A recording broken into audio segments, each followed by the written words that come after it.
Cassidy and Senator Kennedy, who have been integral partners in our efforts here, and virtually the entire New Jersey House delegation that is represented here as well.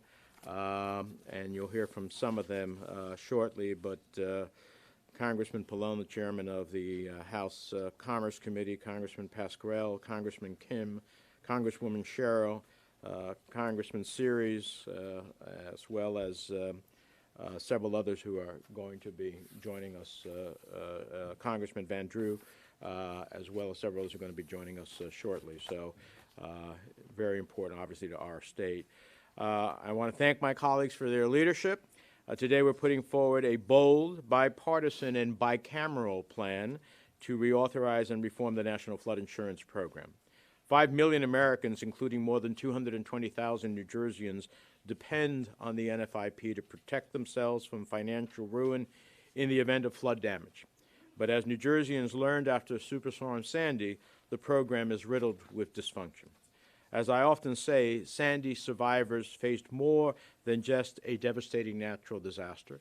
They faced a man-made disaster in the form of a flood insurance claim process that was stacked against them at every turn. My colleagues here today span the political spectrum and hail from entirely different regions of this country, and yet we all have horror stories to tell. We've witnessed the NFIP fail our constituents in the greatest hour of need. And after countless reauthorizations that simply kick a broken can down the road, we want real reform. The upcoming expiration on September 30th is a chance to fix what's broken. Today, the NFIP is plagued by soaring premiums and falling participation rates, waste and abuse that shortchanges flood victims and overcharges taxpayers, and chronic underinvestment in flood prevention and mitigation. Our plan includes real and lasting reforms that will, one, make premiums more affordable for low and middle-income Americans, including in high-cost states like New Jersey. It will strengthen sustainability by freezing interest payments and making real investments in mitigation. And finally, it will ensure fairness for consumers and more accountability for the insurance industry. As you all know, there's another bill currently moving through the House, and I certainly appreciate the effort to get flood insurance reauthorized, but I feel that it falls short in some areas. Our biggest challenge with the House legislation, it's not affordable. In fact, homeowner premiums will likely double every 4 years and possibly even sooner than that. Meanwhile, we've lived through circumstances with flood insurance, like in the past with Bigot Waters, where unintended consequences then exploded, and we addressed it here in the Senate in a bipartisan way. We have the makings of such a situation again. FEMA's new, untested, and secretive methodology known as Risk Rating 2.0 is a ticking time bomb that will explode rates once it takes effect next year. That's because if FEMA finds a homeowner faces greater risk under their new system, they could face a premium hike of up to 18% a year. Nothing in the House legislation protects families from the kind of shocking rate increases we saw after Bigot Waters in 2012. That's unacceptable, and I believe we can do better. And let me be clear, continually hiking premiums is not a path to sustainability. It's a death sentence. Huge rate increases will push even more homeowners to leave the program, rendering it defunct and ultimately saddling the federal government with even bigger disaster aid bills when the next big storm strikes. Our legislation ensures greater affordability by capping premium increases at 9% per year, half of the increase permitted by the House. We also provide means-tested affordability assistance to protect low and middle-income families. The House proposal also needs some real investments in mitigation. It makes no sense. We know that rebuilding communities after a disaster is far more expensive than preventing costly floods in the first place. In fact, evidence shows that every dollar spent on mitigation generates $6 in savings. That's why our legislation includes mandatory funding to buy out and elevate properties that repeatedly flood. We pay for it by freezing the debt interest payments that are straining the NFIP and making the whole program less affordable. Remember, most of this debt came from the failure of a federal flood levy during Hurricane Katrina. Freezing those payments opens up a world of possibility. We can spend those savings on more important things like lowering premiums, boosting enrollment, and preventing costly floods in the first place. Finally, unlike the House bill, we strengthen oversight over FEMA's insurance contractors and include real pro-consumer reforms. After Sandy, congressional hearings and investigations revealed a massive scandal in which flood victims were lowballed and outright denied by FEMA and their insurance companies. Countless Sandy survivors had to wait years to get back in their homes. Some are still waiting to this day. Our legislation gives policyholders a fair shake.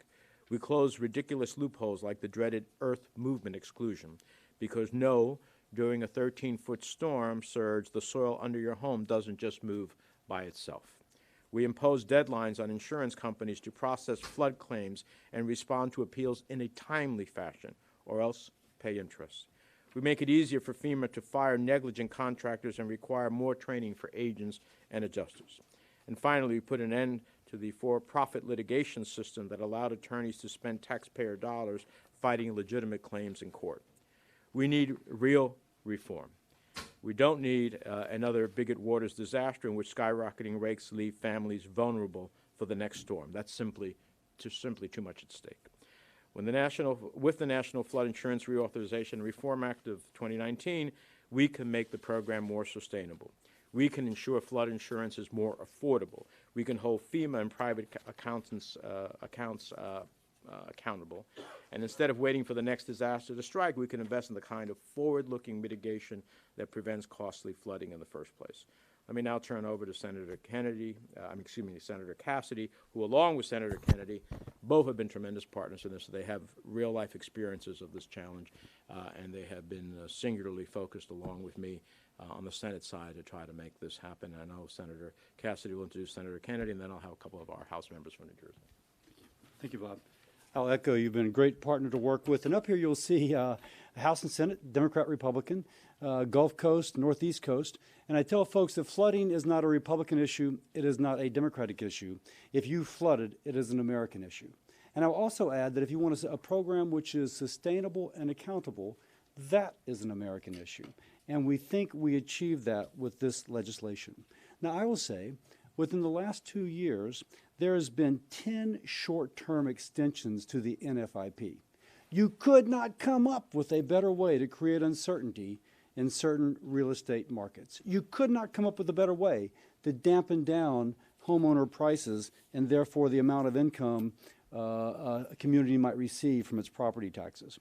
So I'm glad that Congress is making real progress for long-term reauthorization with real reforms to ensure affordability for homeowners. It protects taxpayers and improves the solvency of the program. It is a collective effort. Last Congress, it was Cassidy Gillibrand and Menendez Kennedy, and now it is all of us together, coming up with a program which, again, as I mentioned earlier, is from 2 different regions, 2 different parties, and as you can see from the dais, 2 different chambers. Specifically, the legislation ensures that implementation of FEMA's Risk Rating 2.0 accurately reflects a property's unique flood risk while not compromising affordability. Now, just for the record, Risk 2.0 will no longer use flood maps and zones to determine a premium rate, but a series of models and statistical assumptions. It should give us a better rate, but it could lead, as Senator Menendez says, to an annual increase in premiums of up to 18%, compounded. I can tell you what happens. What happens when your premium goes up 18% per year? Quickly your premium becomes unaffordable. And somebody who's early on into a mortgage is just as likely to walk into the banker's office and drop keys upon the table saying, I can no longer afford this home, as opposed to stay in that home, staying with their insurance and paying premiums. To echo what Senator Menendez says, these reforms, by capping premium increases, make the program more sustainable. And by the way, we reduced that statutory cap to 9.0, but this is still above the 7.1% average increase that FEMA has previously implemented. Our cap is still greater than what they've been doing for the last several years. Secondly, we have real dollars for mitigation. It puts, as Senator Menendez says, a temporary freeze on the NFIP debt, freeing up to $400 million a year for mitigation. What does that mean? Ty, do we have other copies of this picture? Here is, as one of my South Louisiana, Hurricane Barry just hit my state. That wall, as the parish president says, is a big, beautiful wall. On the other side of that big, beautiful wall is 9 feet of water. On this side, the worst it ever got was 1 foot of water. And during Hurricane Rita, where 10 to 11,000 homes in this parish flooded, in Hurricane Barry, with a 9-foot surge, only 10 homes flooded. And those flooded behind the portion of the levee system which has not yet been completed. Walls work. In this case, mitigation works. And so by putting $400 million per year into the mitigation project, if you will, a stitch in time saves 9. Or to put it more precisely, there's a Wharton study that says that for every $1 spent on mitigation, there's $6 saved in payouts after flooding. This wall works. Other mitigation works. So we put $400 million a year, which is far more than has ever been put before. Thirdly, the bill ensures that repetitive loss properties have a legitimate opportunity to mitigate prior to flood insurance premium increases. According to FEMA, about 1% of policies account for 25% of flood claims. We can address these in numerous ways, buy them out, elevate them, move them. But this legislation builds upon the 6% in disaster relief fund dollars set aside for the BRIC program. That is the Building Resilient Infrastructure and Communities program as established by the Disaster Recovery and Reform Act. And it allocates an additional 10% towards property-specific mitigation for repetitive loss properties. Let me conclude by saying the NFIP has 5 million flood insurance policies providing $1.2 trillion in coverage with approximately 23,000 communities with 56 jurisdictions and states participating. The NFIP is important to communities across the country. It is important that we address these priorities as part of the Senate effort to reauthorize the NFIP. And now I turn to my Louisiana colleague, Senator John Kennedy. Thanks, Bill. As you undoubtedly have surmised by now, this is a bit of an overstatement, but this bill is basically a coupling of Bob and I's bill with Bill's and Kirsten's bill, and I think we took the best parts of both. I'm biased, of course, but I think this bill strikes a fair balance between financial integrity of the National Flood Insurance Program and affordability for policyholders. It doesn't do any good to offer flood insurance to people if they can't afford it. And that's certainly not going to make the program stable if you don't have any policyholders. Duh. Here's my message today to the United States Congress, more to the Senate than to the House, because the House has already acted on not on this bill, but at least on the subject here. So my message to Congress today, and to me included, I'm obviously a member of Congress, is do something. Please get up off your ice cold lazy butt and do something. We've been through 10 extensions, not 5, not 7, not 8, 10. Now, Senator Crapo is one of my best friends. I love him. He does an extraordinary job as head of the Banking Committee. But I have begged Mike, and I'm going to continue to beg him, put a bill in front of the committee. Now, I'd like him to put this bill in front of the committee, but put any bill in front of the committee, for God's sakes, and let us be senators, and let us offer amendments, and you might be surprised what we can do together. I'd like to start with this bill. I mean, the impossible is often the untried. And then let's bring this bill before the United States Senate. And let's offer amendments, and let's debate it, and let's see what we can do. Let senators be senators. I think our colleagues in the House have done a much better job of taking action. This is a perfect example. Perception in politics is sometimes more important than reality. And this subject, at least as far as the Senate is concerned, flood insurance program is a good example of why so many Americans think that at least members of the Senate were born tired and raised lazy. Let me say it again. We need to do something. And I get the part about the Senate being created, the saucer and the cooling and all of that stuff. And there is an advantage sometimes of being a crock pot. But enough is enough. We need a microwave here. And that's my message today. Let's get something passed. Congressman Pallone. Certainly not born lazy and. You noticed I said the Senate, guys. I said the Senate. I think Senator Menendez started out by saying that this was bringing people together from different parts of the country. But I wanted to say, oftentimes Louisiana is compared to New Jersey, and I love it. And the people from Louisiana, their leaders, are compared to New Jersey. So it's no surprise. I meant in a positive way. Don't take away. But let me just say a few things, and I'll try to be brief. First of all, I want to thank Senator Menendez. Ever since the Superstorm Sandy, and even before, of course, he has always been out there trying to help the people that suffered so much. And whether it's on an individual basis with his constituent services, or in proposing legislation, or getting the package together that was so hard with the $60 billion, he's always been out front, and I appreciate that. And I appreciate Bill Pascrell and the rest of my New Jersey colleagues from the House for being here as well. I just wanted to say, I wanted to talk briefly about three parts of this bill, and then I wanted to talk about the House and my colleague and friend Maxine Waters, because I think that some people have said to me, well, why are you introducing this bill in the House when in fact it's already come out of committee? So I wanted to answer that question. First of all, in terms of the three things I wanted to mention, in the aftermath of Sandy, basically we heard three complaints about the flood insurance program. One was the whole claims process and so many instances of fraud with engineering reports and difficulty for people to take appeals and deadlines and the fine print. And Senator Menendez was out front on all that. So this bill is designed to deal with that, right? To say, we don't want any more fraudulent reports. We want to go after the bad actors.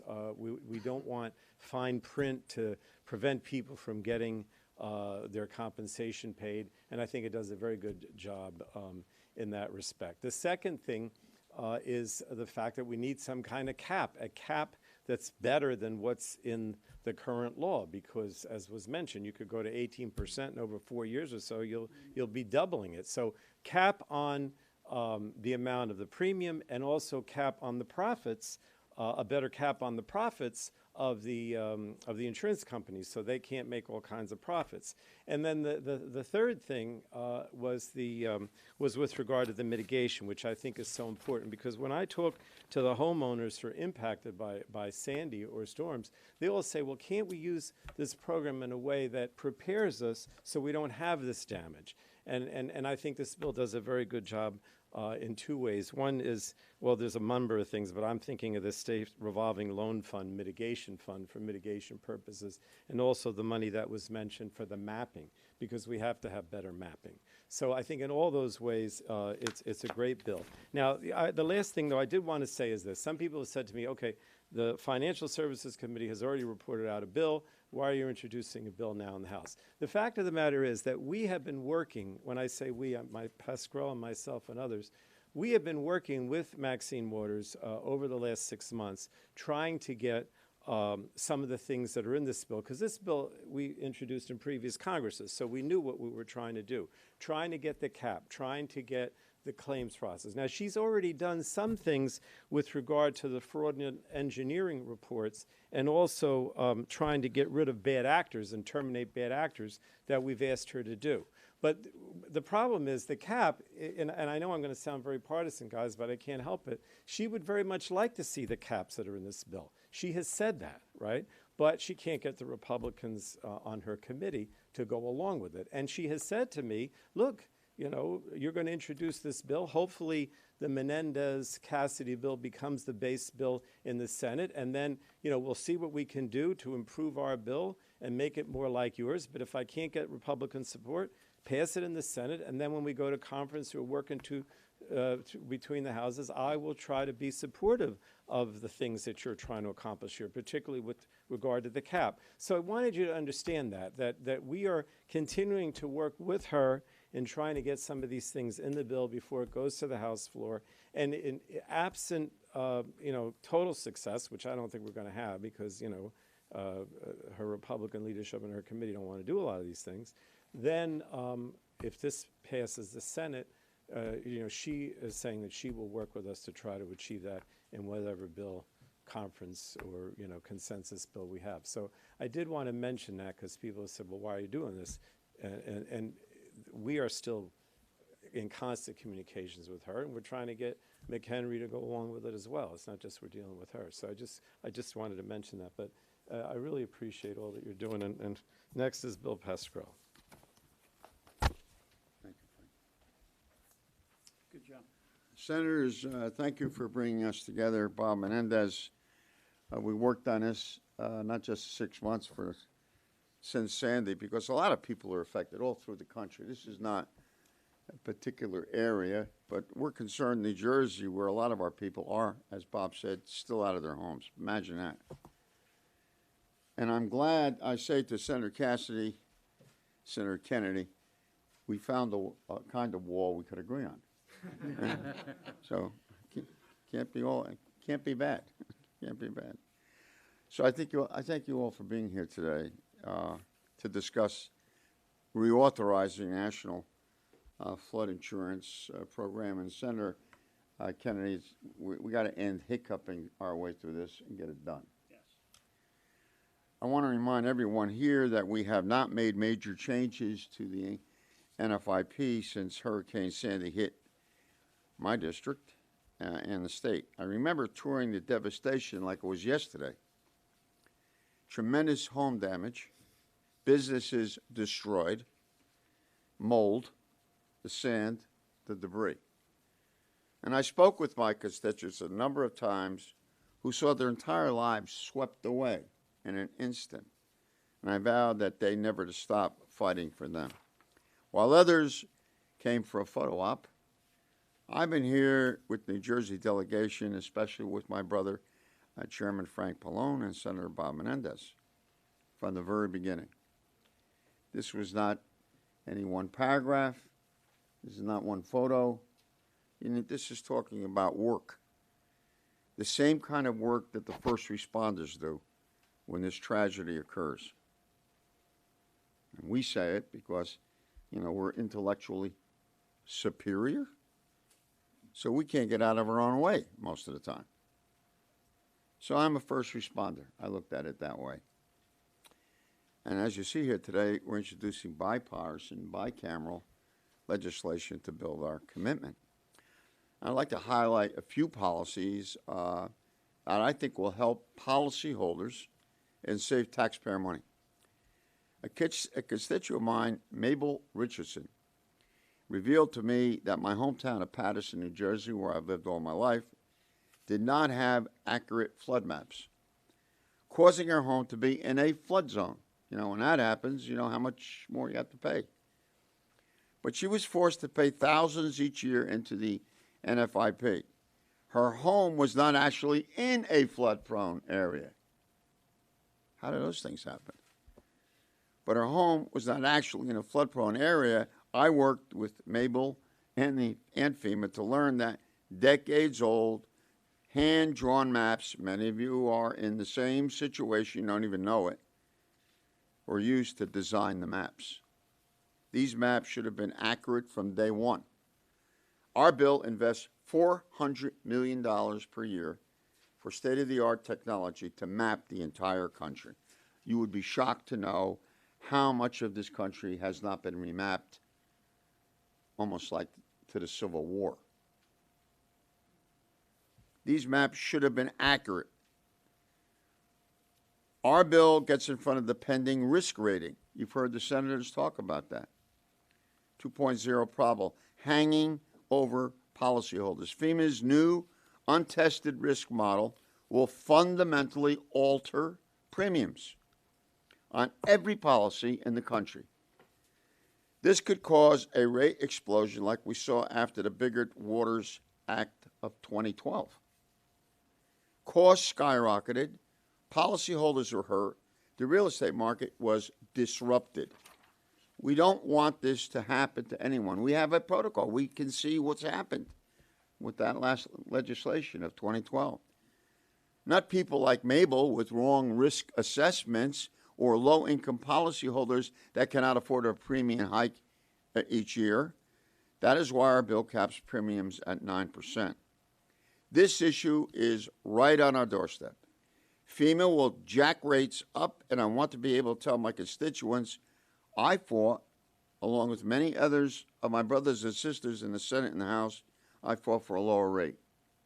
In my state, the claims process was screwed up from the start of Sandy. People had to flee their homes for days and weeks. They lived in motels. Sometimes they lived in their cars. During this time, mold grew because feet of water lingered in the homes they left behind. These individuals filed damage claims, but a justice told them they were irresponsible for failing to maintain the property after the flood. I said, that's impossible. Say that again. Can you believe that?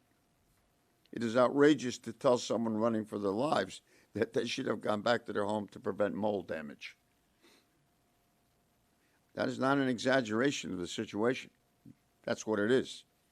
Our bill clarifies the mold damage issue for survivors in the aftermath of a storm. I hope everyone sees that we put serious thought and effort into the legislation.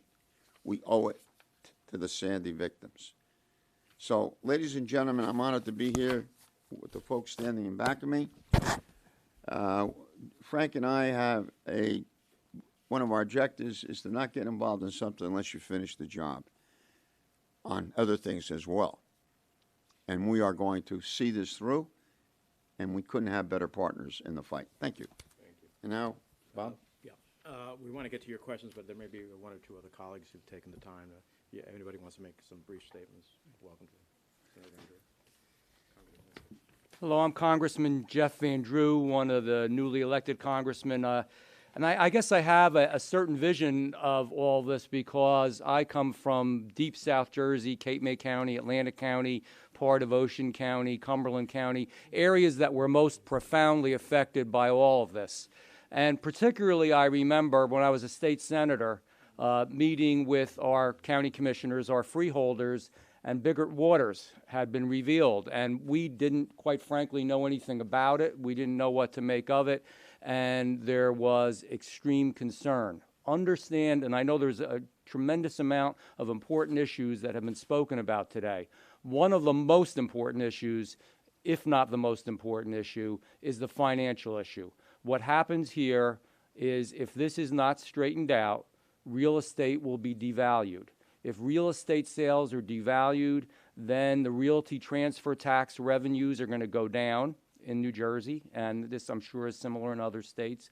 The realty transfer tax revenues are used for beach mitigation, used for dune creation, used for maintaining our beaches, and are extremely important. One of the largest industries in, again, South Jersey and the Cape May, Atlantic City, Atlantic County area is the real estate agency. The real estate industry is huge, and we depend upon it a lot for revenues. They make a big difference. They will be significantly hurt. They were significantly hurt last time. And let me tell you, this is not about rich people with big houses. This is about commerce. It's about business. It's about industry that's located close to the water. It is also about homes that average people live in, and the other homes are homes that people take care of, and their full-time jobs are taking care of them and working on them. This is really, truly important for the future of the country and for the future of our economy, and we have to deal with it. I can't say it as well as the senator did. I got to learn some of those sayings because he drove the point home. There's sometimes people,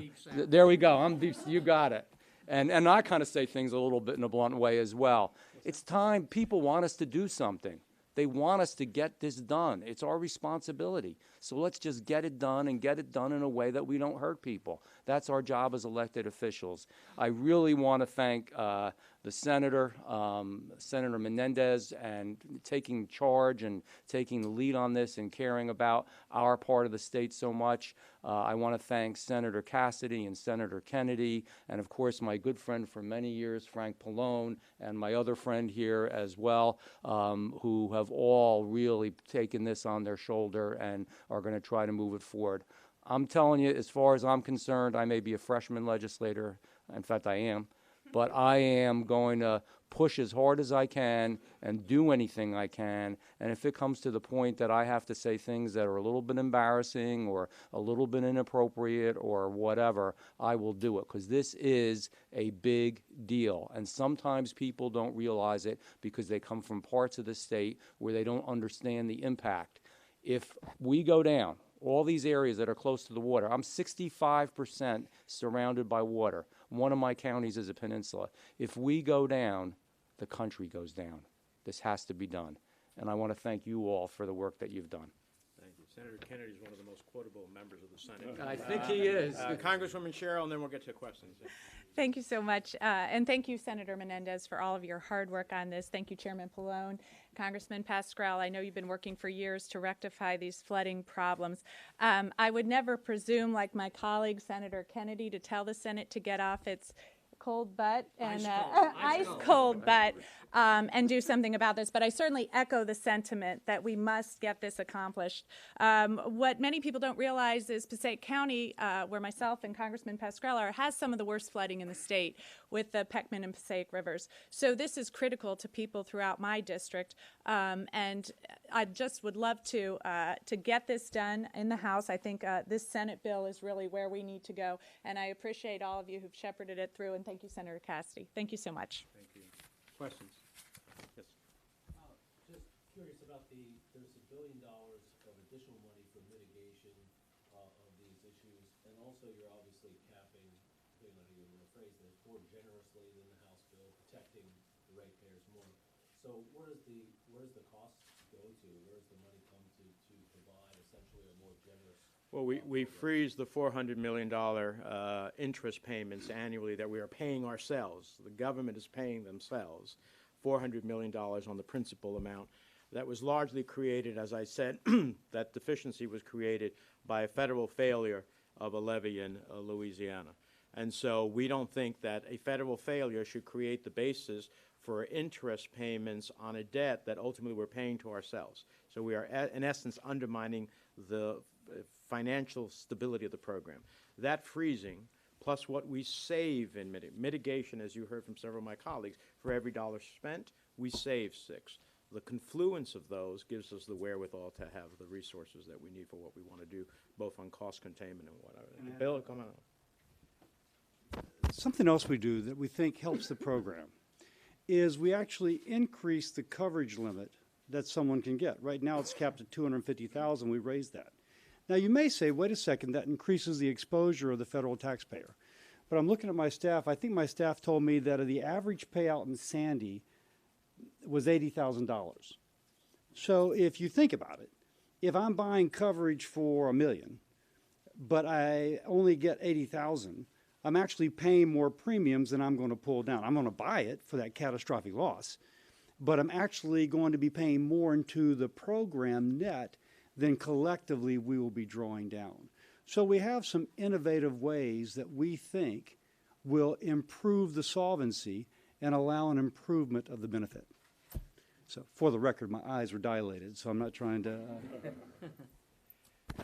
Jonathan. First of all, I think the quote was ice cold lazy, but... It's true. I mean, I've been here for years. I've covered from all the press conferences with you, Senator Menendez. They've had 10 extensions of this. How come it hasn't gotten done yet, and what's going to change now to get it done? I'm happy to have any of my colleagues join me. Let me take the first bite of that. Look, this is a complicated issue. This isn't simple. There's a lot of different elements here, from mitigation to cost containment to consumer protections to the insurance industry's participation to a federal agency that now is in the midst of a new rating where we don't really know how they will weight the different factors. While it should give us a greater sense of risk, but it depends upon how you weight those risks. Those are all incredibly intricate details. So that's the first thing. The second thing is, of course, whenever we involve with costs, there's always an issue in that. But the bottom line is when I responded with some of my colleagues here to the Biggert-Water rate shock, we brought together Republicans and Democrats in the Senate from different parts of the country, not just Louisiana. Senator Rubio's with us on this bill. By the end of this week, several other senators from both sides of the aisle will be on this bill. They will be Senator Scott's with us. That's South Carolina. So the bottom line is several, by the way, members of the Banking Committee where this has jurisdiction, including several of us here on the stage. So the bottom line is that I think there's a confluence of events that leads us to believe that we've got a good shot. Number one, we have another deadline, a deadline that people don't want to just kick the can down the road. Number two, we've come with a broad, bipartisan, substantive response, which proved true the last time we did this to be successful in the Senate. And number three, I think that none of us want to be here a year from now, past just a continuing extension of the program as a give it 5 years, and in a year from now when rate shock comes, oh my God, we'll all be, racing to respond to that rate shock as we did under Biggert-Waters. We're foreseeing that. We're telling people about it. The more attention people have to the process and understanding the rate shock that could be envisioned, I think the more colleagues that will join us in this effort. So I think we're in a good shape. Absolutely. Yeah, Senator Kennedy. Look, there are a couple of reasons. I can only speak for the Senate. Once again, the House has passed something, and I hope they'll pass this bill quickly. But in terms of the Senate, number one, and I'm thankful for this, some of my colleagues don't live in states that flood, and I'm happy for them. But the truth of the matter is, for whatever reason, we're having a lot more heavy rain events, and I don't care where you live. I don't care if you can't find a body of water near you with a search party or a map. If you get 20 inches of rain in 2 days, you're going to flood. I don't care if you live on Pikes Peak. And that's just a fact. And those events, for whatever reason, are happening more and more and more and more. Number two, I think some of my colleagues in the Senate, our colleagues in the Senate, they don't understand the program. I'm not criticizing them. We're all busy. We all have other things to do besides just worry about flood insurance. But it is important. And some of my colleagues think that flood insurance is only for wealthy people to insure their beach home. Now, that's not the case. It's not the case in my state. It's not the case in New Jersey. I'm not saying that there aren't some people who are wealthy who buy flood insurance, but most of the people who use flood insurance in my state are working men and working women. And if you jack their rates up 20%, they can't pay it, folks. They're going to take the keys and say, congratulations, you just bought yourself a house, because I'm not paying the note anymore. And this bill strikes a very good balance between affordability and financial integrity of the program. And with that, I got to go. But anyway, this is a swell bill. And I'll speak a little bit less colorfully than John, but in more detail. We're from coastal states, but there's a lot of flooding in riverine systems. When I looked at this, when we did the Biggert-Waters, the Grimm-Cassidy amendment to Biggert-Waters, which Senator Menendez was involved with, I was on the House side. I looked, Pennsylvania was one of the states that had more claims than other states when it came to flooding, because they have these riverine systems, and you have a lot of rain. I remember Steve Pierce, who was from New Mexico. He said, I had a creek on top of a mountain, and it got a big rain, and it flooded everybody. And the creek was only this wide. Well, that was the problem. The creek was only that wide, and they had a lot of rain. So I think that you look at those riverine states, they also have a problem. But lastly, this is also about affordability for the federal taxpayer. And so whether or not you live in a state which floods or not, you still want affordability and sustainability and accountability for the federal taxpayer. And to that point, last time we dealt with a Biggert-Waters rate shock, North Dakota, they had a different problem. Yeah. They had basements that were what they considered incredibly important as shelters for them that would get flooded. they weren't covered under the legislation. They were brought into the fold. So there are many different other individuals. Congressman Kim has a few remarks. Hi, I'm Congressman Andy Kim from the New Jersey 3rd Congressional District and represent both Burlington County and Ocean County, where a lot of people are still not back in their homes after Superstorm Sandy, and Burlington County, where we just had some flooding just a couple weeks ago that was devastating to the communities. Speaking from the House perspective, I think that there is a lot of energy on this, a lot of bipartisan support that we're echoing from the leadership in the Senate, and certainly amongst some of the newer colleagues and a lot of the conversations I've been having. I think the mitigation component of this is critical. I think that is where we are understanding that for our country, for the families that are suffering from this, that is where we need to put our foot forward and making sure we're not constantly trying to reinvent the wheel after every single disaster that's out there. I think that's an element of this that can get a lot of bipartisan support, and I look forward to working in the House alongside my colleagues to be able to do that. Thank you. I think I'm sorry. I think our time is up here. How much time we get to reserve here?